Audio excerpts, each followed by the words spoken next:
Les Confessions de saint Augustin, livre 6, chapitre 6. Devant réciter un panégyrique de l'empereur, il reconnaît la misère des ambitieux en se comparant à un pauvre que le vin avait rendu gai. Je soupirais après les honneurs, les richesses et le mariage. Mais vous vous moquiez de moi, car dans l'ardeur de ces passions, je souffrais des douleurs très amères et très cuisantes, et vous m'étiez d'autant plus favorable que vous me laissiez moins trouver de douceur et de délices hors de vous, mon Dieu.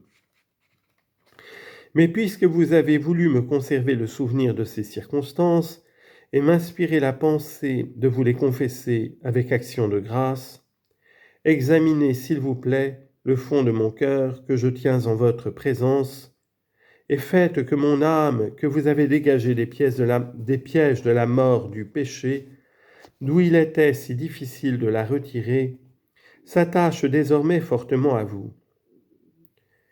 Dans quelle misère n'était-elle pas réduite?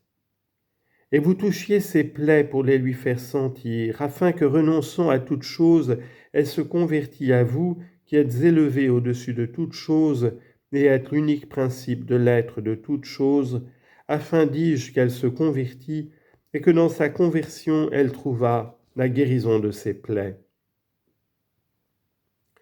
Plus donc j'étais misérable, plus vous fûtes miséricordieux envers moi, mon Dieu, dans le moyen dont vous vous servites pour me faire connaître ma misère, lorsque je me préparais à prononcer un panégyrique en la louange de l'empereur, où je devais dire beaucoup de mensonges qui n'auraient pas laissé d'être favorablement écoutés de ceux mêmes qui sauraient que je mentais. Car il me souvient que mon esprit étant tourmenté d'inquiétude sur ce sujet, et comme agité d'une fièvre ardente pour les pensées qui troublent les hommes en ces rencontres, lorsque je passais par une rue de Milan, j'aperçus un pauvre qui, à mon avis, avait un peu bu et qui se réjouissait et jouait.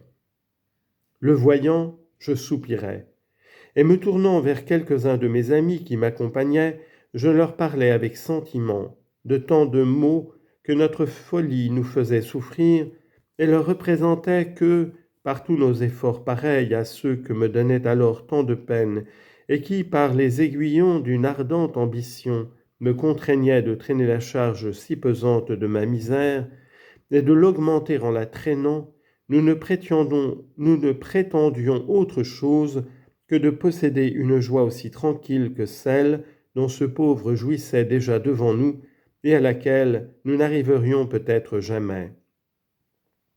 Puisqu'avec ce peu d'argent qu'il avait ramassé de ses aumônes, il avait acquis ce que je m'efforçais d'acquérir par tant de travaux, tant de tours et de retours, à savoir la joie d'une félicité temporelle. Il est vrai qu'il ne jouissait pas d'une véritable joie, mais celle que mon ambition me faisait rechercher avec tant d'ardeur était encore moins véritable, et enfin il était gai et moi triste. Il était sans appréhension et moi dans la crainte. Que si quelqu'un m'eût demandé ce que j'aurais mieux aimé, ou me réjouir ou craindre, j'aurais répondu sans doute que j'aurais mieux aimé me réjouir. Et si l'on m'eût aussi demandé ce que j'aurais mieux aimé, ou d'être tel que ce pauvre était alors, ou d'être tel que j'étais alors moi-même, j'aurais plutôt choisi sans doute d'être tel que j'étais, que non pas de lui ressembler, quoique je me sentisse accablé de 1000 soins et de 1000 inquiétudes. Mais cela aurait été plutôt par aveuglement que par raison, et selon la vérité que je me serais porté à ce choix. Car je ne devais pas me préférer à ce pauvre, parce que j'étais plus savant que lui, puisque ma science ne me donnait pas de la joie, et que je ne m'en servais que pour me rendre agréable aux hommes, non en les instruisant, mais en voulant seulement leur plaire.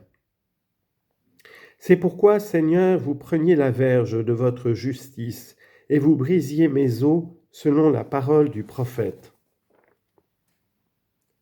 Psaume 42, verset 11. Parce que je n'avais pour but que de plaire aux hommes. Loin donc de moi ceux qui disent qu'il faut faire différence entre les sujets que chacun a de se réjouir. Le pauvre trouvait sa joie en son ivresse, et moi je cherchais la mienne dans la gloire. Mais dans quelle gloire, Seigneur? Dans celle qui n'est pas en vous. Et ainsi comme la joie de ce pauvre n'était pas une véritable joie, aussi la gloire que je cherchais n'était pas une véritable gloire, et elle me troublait l'esprit plus que le vin ne troublait celui de ce pauvre. Mais de plus, son ivresse devait finir avec la nuit, et moi je m'étais couché et levé avec la mienne, et j'étais en état de m'y lever et de m'y coucher encore longtemps. J'avoue donc qu'il faut faire différence entre les diverses causes de notre joie, et que celle qu'une solide espérance donne à une âme vraiment chrétienne surpasse sans comparaison ce vain contentement dont ce pauvre jouissait alors. Mais il ne laissait pas d'avoir en ce point de l'avantage sur moi, puisqu'il était plus heureux, non seulement parce qu'il était transporté de joie, lorsque j'avais le cœur déchiré de 1000 soins, mais aussi parce qu'il avait trouvé de quoi acheter du vin en souhaitant toutes sortes de prospérités à ceux qui lui donneraient l'aumône. Au lieu que je travaillais pour acquérir une vaine réputation en publiant des mensonges. Je dis alors plusieurs choses semblables à mes amis, et faisant souvent des réflexions sur l'état où je me trouvais toujours dans un état misérable.